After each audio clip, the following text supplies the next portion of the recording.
the recent release of the new Dark Eldar Codex, I felt it was appropriate to go through some of the first impressions and initial beliefs of the community's insight of the new Dark Eldar Codex. So firstly, let's have a look at the playstyle of the new Dark Eldar Codex. To be fair, any player unprepared to face Dark Eldar, new or old, will get spanked hard, as they have a playstyle and some abilities that are totally unseen anywhere else in the game. Dark Eldar have always been about maximum offense at the cost of defense, and there is absolutely no way around them appearing overpowered if they get rolling, as a well-designed Dark Eldar army getting their strike in first and rolling from there will make nearly every other army in the game look like they aren't even trying.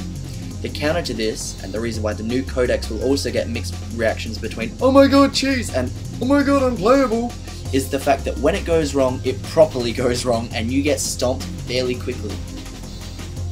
Essentially, the Dark Eldar playstyle can be recommended best by the three methods in the credits from the first Dark Eldar Codex. Strike first, strike fast, and strike hard. Okay, so from here, let's have a look at some of the cool new things and just some of the cool things in general that have been carried over from the last Dark Eldar Codex. Beastmasters. Now, in my opinion, these are the hot tip to be absolutely amazing. These things are cheap comparatively to lots of other things within the Dark Eldar list. They're bloody fast. The wound allocation is an advantage that can be capitalized on, and some might even say easily abused, and the power from pain special rule is absolutely fantastic. You can do some amazing things with Beastmasters, and I think they really add something unique to the list. Flicker fields on Raiders I predict will become commonplace because they add utility to the vehicle and make it a lot more durable. I think they're very cool to say the least. Also, Lilith Hesperax looks crazy with almost 9 attacks per turn, or on most turns. Other cool things include Heat Lancers, which are Strength 6 melter weapons that are Lancers, and are AP 1, which is just really cool, not to mention a bunch of Haywire Grenades. Also, hard and fast rule for you guys who are coming into it: if you think that you have enough Dark Lancers in your list, guess what? You need more. They're absolutely amazing, I think they're fantastic. The pain token system is also very unique and looks like something very fun, as well as the combat drugs, which looks to add an element of entertainment within the Dark Eldar list. Okay, so what are perhaps some of the less finer points of the Dark Eldar Codex? Well, firstly, as has already been stated, that unfortunately, when things go wrong in the Dark Eldar army, it looks like things go properly wrong and that you're going to get stomped very quickly. However, the good news is that the majority of the things that aren't particularly cool within the Dark Eldar army are things that weren't particularly cool in the last edition, apart from the fact that, you know, this one is outdated and can actually compete, you know, to a very high standard. Pretty much every unit is paper thin and will fold to a strong breeze, but again, this is nothing new. The Dark Eldar list is still very much a finesse army and requires lots of skill, lots of practice, and lots of patience at learning how to play the army. You'll either win and look like you're barely trying, or lose and appear to be gone beyond all hope, and unfortunately that's just the reality of it.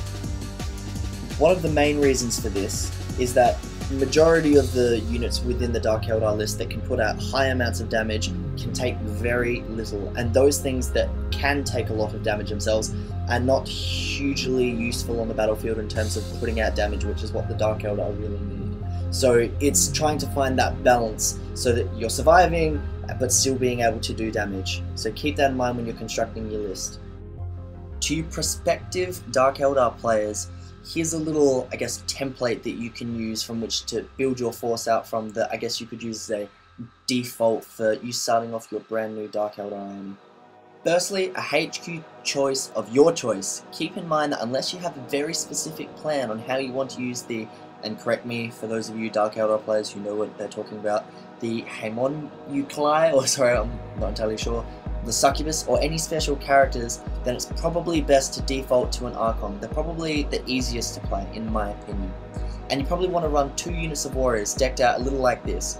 One squad that's probably 20 strong, mainly because they die very quickly, decked out with a Shredder, a Splinter Cannon, with a Cyberite who has a Blast Pistol and Envenomed Blade, basically for anti-infantry, and your other warrior squad, make them into Trueborns, and anything more than 10. Give them Shred Carbines, 2 Dark Lancers, a Blaster, and give the Draken, who you want to take, a Blast Pistol and an Agonizer.